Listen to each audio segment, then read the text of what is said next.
சந்திர கிரகணம் முடிந்து திருப்பதி ஏழுமலையான் கோவில் நடை மீண்டும் திறக்கப்பட்டு பக்தர்கள் தரிசனத்திற்கு அனுமதி அளிக்கப்பட்டுள்ளது.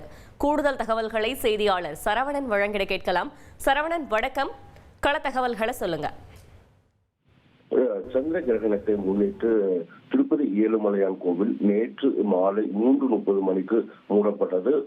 அதாவது இரவு 9:50 மணிக்கு கிரகணம் தொடங்கும் என்பதால் 6 மணி நேரத்திற்கு முன்பாகவே கோவில் நடையானது அடைக்கப்பட்டது.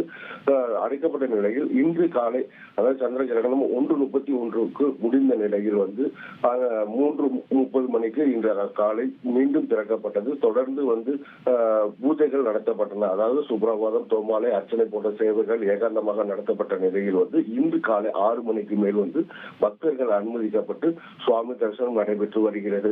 மேலும் நிறுத்தி வைக்கப்பட்டுள்ள அந்த லட்டு தயாரிப்பு பணிகளும் தொடங்கியுள்ளது. மேலும் அன்னப்பிரசாதங்கள் தயாரிக்கும் பணியும் தொடங்கியுள்ளது.